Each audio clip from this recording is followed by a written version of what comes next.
coutume d'appeler l'affaire tentative d'assassinat du sieur Ousmane Sonko, ou sur le sieur Ousmane Sonko. Donc, à la faveur des événements du 16 février, du 16 mars 2023, il a été relayé par beaucoup de médias de la presse et sur les médias en ligne que le sieur Ousmane Sonko, citoyen sénégalais, aurait été victime d'une tentative d'assassinat. En d'autres termes, que des personnes non identifiées auraient tenté de porter atteinte à son intégrité physique. À son intégrité physique, je dirais même à sa vie. Tentative d'assassinat plutôt que de tentative de meurtre, parce que le meurtre peut être un homicide volontaire, un homicide involontaire. Par contre, l'assassinat procède d'une préparation, d'un plan et d'un stratagème préalablement mûri, réfléchi et exécuté froidement. Et donc vous comprendrez que, compte tenu de la gravité des faits dénoncés, en toute responsabilité, le procureur de la République près le tribunal de grande instance en place de Dakar s'est autosaisi et a instruit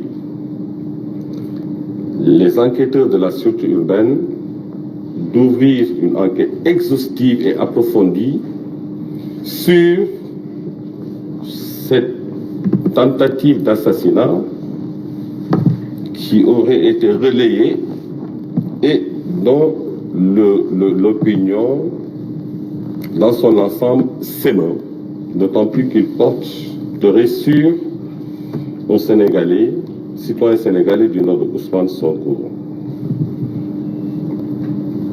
Et c'est ainsi qu'une enquête a été ouverte, confiée par le procureur de la République à la sûreté urbaine. Et l'enquête a permis naturellement aux enquêteurs de se saisir, d'identifier toute personne, saisir tous objets et perquisitionner tout lieu. Bref, au total, poser tout acte d'enquête prompt à renseigner l'autorité sur cette tentative d'assassinat dont serait victime le sieur Ousmane Sonko. Et c'est ainsi que, sans tarder, ils ont exploité une vidéo qui a été partagée sur les réseaux sociaux, en fait sur les supports de médias en ligne, et vidéo sur laquelle il a été aperçu une personne qui porterait un capuchon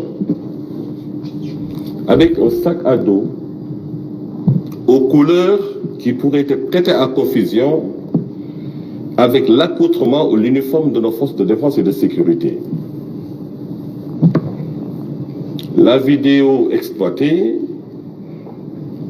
la personne ciblée dans cette vidéo a été identifiée et répondue au nom de Yargassi. Des recherches entreprises pour le localiser ont permis de se rendre compte que ce Yargassi a été déjà extrait, poursuivi et placé sous mandat de dépôt et qu'il est donc en détention à la maison d'arrêt de Rebeuss. Et c'est sur ce sang désemparé, les enquêteurs de la sûreté urbaine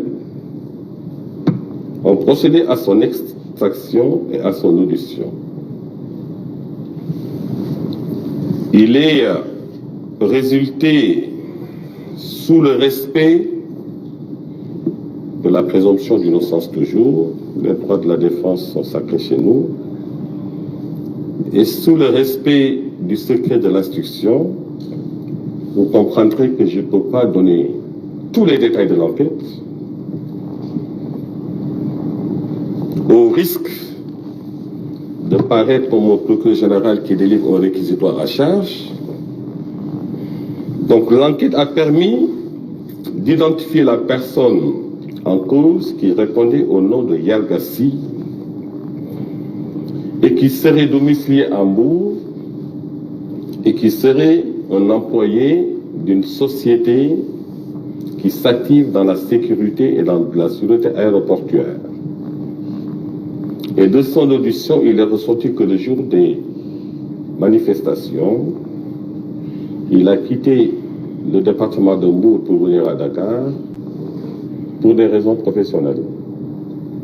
C'est après ça qu'il a suivi les manifestations, d'où, d'après ses propres déclarations, son leader serait donc pris à partie par les forces de l'ordre, et il s'est proposé de venir participer à la manifestation. Il les a rejoints, ce sont ses déclarations toujours, au rond-point Stel-Mermoz, et s'est fondu dans la garde rapprochée du sieur Ousmane Sonko, donc l'ayant à portée de main.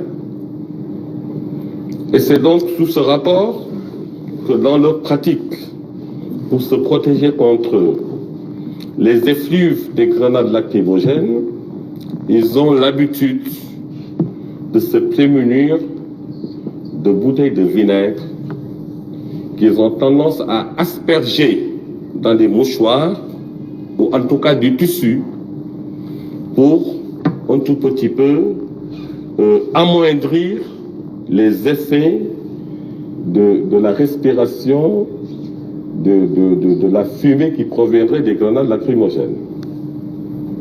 Et c'est sous ce rapport qu'en plein dans les manifestations, une personne dont il n'a pas pu donner l'identité lui a mis, d'après ses déclarations, du vinaigre sur son écharpe aux couleurs verte, jaune, rouge. Mais c'est le lieu de le préciser, jusqu'à présent, il n'a pas été capable, dans la foulée des manifestations, de décliner l'identité de cette personne qui, de toute vraisemblance, le connaît très bien et il ne s'en est pas rappelé. En tout cas, ils se connaissent très bien parce qu'ils étaient tous dans la garde immédiate de la voiture de Sonko, Ousmane Sonko, avec ses éléments de sécurité. Et donc, ce camarade de parti, comme il l'appelle, lui a aspergé du vinaigre sur son écharpe et en a même aspergé à une dame qu'il a pu identifier et qui s'appellerait Maïmouna Bousso, pour aider toujours cette dernière à se prémunir contre les effets des gaz lacrymogènes. Et donc, un moment, d'après ses déclarations, il a vu, pour le répéter, mon leader, M. Ousmane Sonko, les yeux larmoyants. C'est à cet instant que, pour voler à son secours, il lui a donné l'écharpe main à main, et au vu de sa sécurité, M. Sonko s'est saisi de l'écharpe et s'est engouffré et retourné dans sa voiture et s'en est servi pour éviter un tout petit peu donc les effets de la fumée des grenades lacrymogènes. Donc c'est ce qui est ressorti de l'audition du sieur Yalgassi, je le précise bien, d'après ses déclarations, qui ont été unilatérales. Ensuite, toujours dans le cadre de la progression de l'enquête, une réquisition a été adressée au laboratoire Bio24 où des prélèvements auraient été demandés sur la nature du produit qui aurait été versé sur cette écharpe et dont l'utilisation par le sieur Ousmane Sonko aurait altéré sa santé. Toujours dans le cadre de l'affaire de la tentative d'assassinat, je le précise. Et donc, à Bio24, résultat négatif, aucun tissu,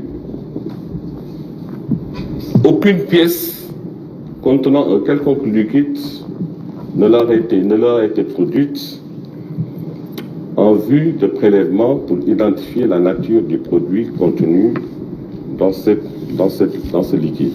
L'enquête s'est intéressée au corps médical qui a eu à examiner le sieur Ousmane Sonko. Et c'est sous ce rapport que le docteur Cissé, rappelons-le, c'est le médecin qui a eu à procéder à l'évacuation du sieur Ousmane Sonko de son domicile à la clinique, et qui serait un médecin membre de la commission médicale du parti PASTEF, ce docteur Cissé a été évacué, a été interrogé, entendu sur des pathologies du sieur Ousmane Sonko, et il a été formel en disant que son intervention s'est juste limitée à sa demande à prendre le sieur Ousmane Sonko de son domicile à la clinique Souma et sur instruction du docteur Niang de l'installer à la suite qui est au deuxième étage.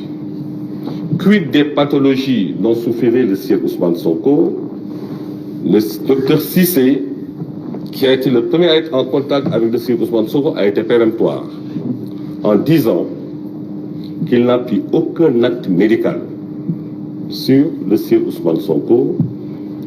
Est-ce que vous lui avez prescrit un traitement? Je n'ai pris aucun acte médical, ni en termes de consultation, ni en termes d'analyse, encore moins en termes de traitement. Et donc, c'est toujours dans ce cadre que le docteur Diallo, toujours membre de Souma Assistance, a été entendu, et lui aussi, négatif. Il a laissé entendre qu'il n'a posé aucun acte médical sur la personne de Ousmane Sonko. Quid de son évacuation? Il a été effectivement évacué à la clinique Souma à la suite qui est au deuxième étage, mais aucun acte médical en termes de prescription ou de traitement n'a été prodigué à Ousmane Sonko. Et il nous a précisé qu'il aurait été préférable de vous adresser au docteur Niang, qui lui-même, depuis Médina Ndiaye où il se trouvait, rappelons-le, gère personnellement le patient Ousmane Sonko et défend à tout autre sachant de rentrer dans la suite où le sieur Ousmane Sonko a été hospitalisé. Docteur Cissé l'a réitéré, je ne peux poser aucun acte médical parce que je n'ai pas accès aux patients, sur instruction du docteur Niang. Docteur aussi Diallo l'a précisé, je ne peux poser aucun acte médical parce que je n'avais pas accès à la clinique où était hospitalisé le sieur Ousmane Sonko, sur instruction du docteur Niang. Et sur ce coup, l'enquête s'est orientée vers docteur Aminata Françoise Bangola, qui était de permanence le jour de l'arrivée de Ousmane Sonko à la clinique.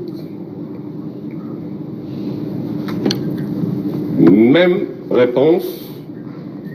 Déjà, docteur Bangola n'est pas habilité à exercer parce qu'elle n'est pas inscrite à l'ordre des médecins, quoiqu'elle a soutenu sa thèse. Alors, et quoiqu'elle a soutenu sa thèse, et interrogée sur son inscription sur le tableau de l'ordre des médecins, elle a précisé qu'elle n'était pas inscrite à l'ordre sur le tableau de l'ordre des médecins, donc passible de poursuite pour exercice illégal de la médecine. Et là, M. le procureur de la République, fort opportunément, vient de m'apprendre que l'ordre des médecins a inscrit le docteur Aminata Françoise Bangola sur le tableau de l'ordre au titre de l'année 2023. Et lui leur a demandé le numéro d'inscription. On vient ensemble de tomber sur l'information. Mais il est clair, avéré et constant qu'au moment où l'enquête a été dirigée, ce docteur Aminata Françoise Bangola n'était pas inscrit sur le tableau de l'ordre des médecins. Donc vous constatez avec moi qu'on vient d'apprendre l'information et on appréciera. Et tous ces médecins, même le docteur Niang, était unanime à nous dire qu'on ne pouvait pas l'approcher parce que le patient Ousmane Sonko était suivi par un groupe de spécialistes. Et donc, en toute opinion de notre traité, l'enquête s'est orientée vers Madame Mam Awandoy, qui est docteur et qui est membre de la commission médicale du parti dit PASTEF, qui serait passé à 2 reprises à la clinique pour voir le patient Ousmane Sonko.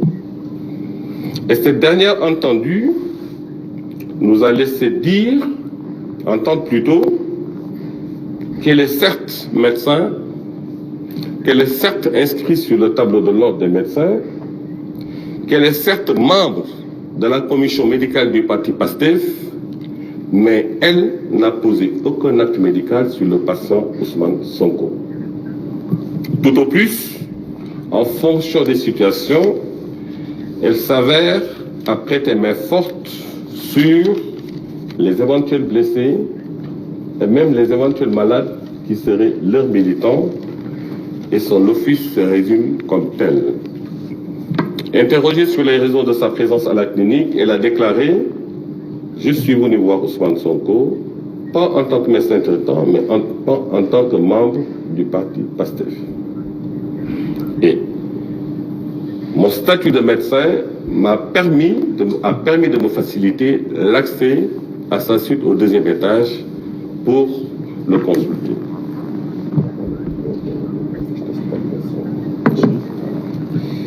Et donc, sous ce rapport, l'enquête a évolué pour identifier enfin les spécialistes qui, sur le plan du traitement médical, prenaient en charge Ousmane Sonko. Et c'est ainsi qu'on en a identifié le docteur Boulos, le docteur Cissé, dont j'ai fait référence tout à l'heure, en fait, le docteur Boulos, le docteur Cissé et le docteur Ngom. Entendu sur ses prestations sur le patient Ousmane Sonko, le docteur Ngom, médecin généraliste, spécialisé en ophtalmologie et maladies tropicales, a déclaré avoir successivement 4 fois de suite examiné le sieur Ousmane Sonko les 16, 17, 18 mars et un autre jour qu'il ne serait précisé.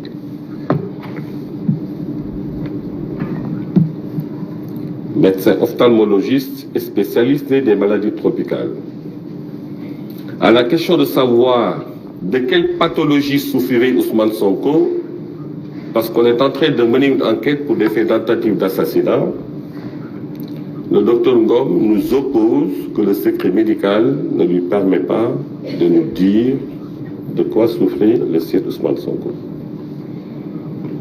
À la question de savoir quelle prescription vous lui avez prodiguée par rapport à cette pathologie, le docteur Ngom opposa aux enquêteurs un niet catégorique pour leur dire le secret médical me défend de vous dire la prescription dont il a eu droit au nom du serment d'Hippocrate.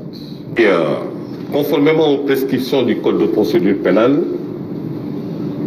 une perquisition a été effectuée par les enquêteurs de la sûreté urbaine dans les locaux de Souma Assistance, et laquelle perquisition a permis aux enquêteurs de se saisir ou de prendre connaissance, dans les limites du secret, du dossier médical du sieur Ousmane Sonko. Et ce dossier médical porte le numéro 2395 et qu'il mentionne que le sieur Ousmane Sonko est entré à la clinique le 16 mars 2023 et en est sorti le 21 mars 2023. Espérant pouvoir exploiter des éléments pertinents sur son dossier médical relativement à des blessures, relativement à un coma, en tout cas relativement à toute pathologie ou tout signe pouvant renseigner sur les faits de tentative d'assassinat objet de la procédure. Le dossier médical fait référence à de l'asthme. Le dossier médical fait référence voilà, il fait référence à de l'asthme. Et donc, sur l'intitulé, et dans ce dossier médical, il est à relever que le seul élément constitutif du dossier sur lequel les enquêteurs s'étaient déportés pour se renseigner sur l'état de santé ou la condition physique du Sir Ousmane Sonko, parce que rappelons-le, l'idée était de savoir si effectivement Ousmane Sonko a été victime d'une tentative d'assassinat, soit par atteinte à son intégrité physique, soit par atteinte à son intégrité sanitaire. Et jusqu'à présent, malgré toutes les diligences effectuées par les enquêteurs, aucune réponse n'a pas été médicalement établie d'une quelconque pathologie dont souffrirait le Sir Ousmane Sonko, qui, rappelons-le, est entré en clinique le 16 mars et est sorti le 21 mars. Et donc je disais tantôt que son dossier médical, compulsé par les enquêteurs, recelait un seul élément de dossier, à savoir une facture numéro H23 0000185 du 21 mars 2023 portant son nom et son enseigne Soins Assistance. Et sur cette facture, rassurez-vous, je ne viole pas le secret médical comme nous l'ont opposé les médecins. Il est mentionné désignation hôtellerie chambre catégorie CH1, prix unitaire 100 000 francs, quantité nombre de nuitées 6, prix total 600 000. Je vous lis, hein. Il est aussi mentionné actes médicaux et sous ces registres, nébulisation 10 000 francs. 10 000 francs, prix total. Il est aussi mentionné consultation ophtalmologique. Rappelons-nous que le docteur Ngom est un ophtalmologue. Consultation ophtalmologique. Il est aussi mentionné consultation ophtalmologique. Rappelons-nous que le docteur Ngom est un ophtalmologue. Consultation ophtalmologique 15 000 francs. 15 000 francs. Montant, prix total. Il est mentionné visite médicale de Dr Bouloche, qui est un échographe.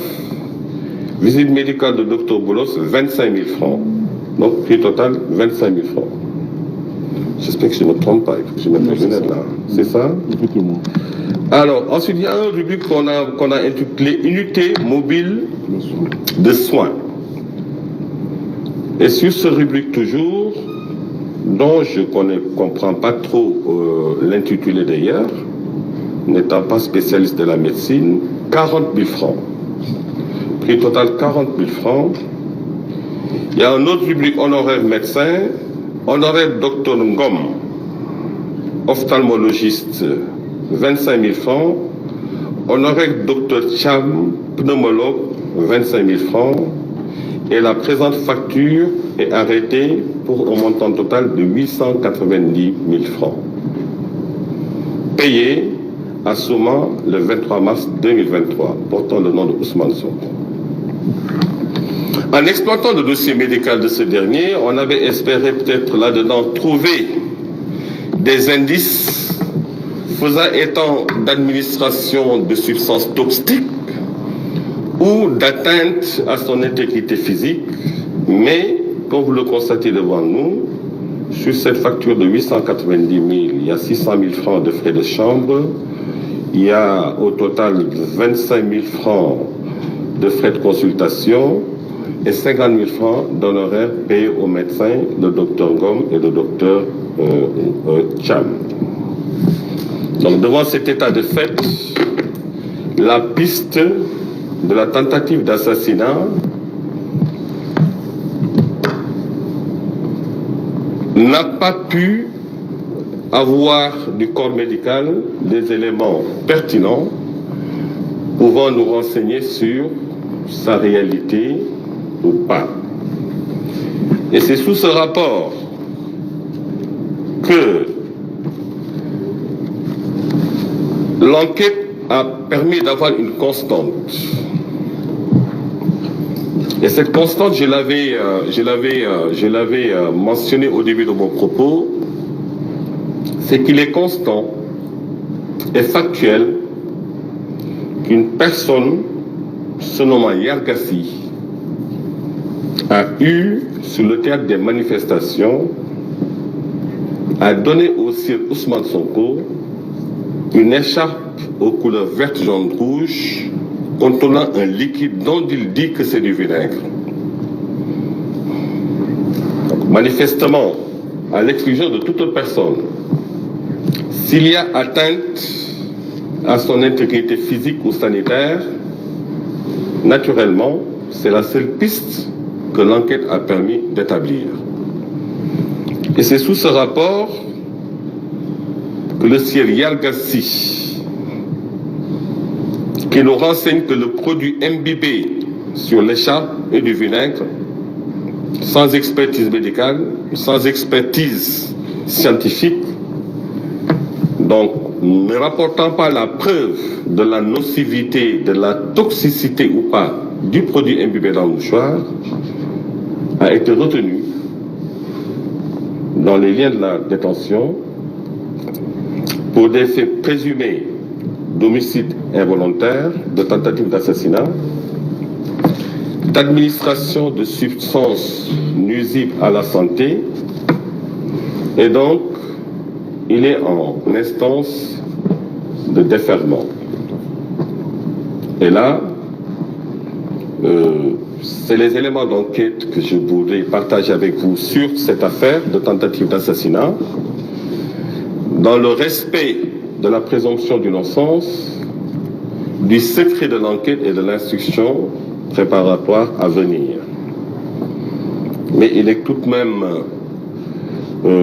à souligner que Yargassi, d'après ces déclarations, qui ne sont pas encore confirmées par d'autres déclarations, d'après ces déclarations qui ne sont encore corroborées par aucun élément objectif du dossier, il se réclame militant du parti PASTEF et proche du sieur Ousmane Sonko.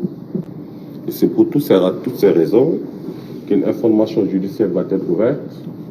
Il appartiendra au magistrat instructeur, en rapport avec tous les moyens d'investigation qui tiennent de la loi, de nous renseigner sur cette tentative d'assassinat.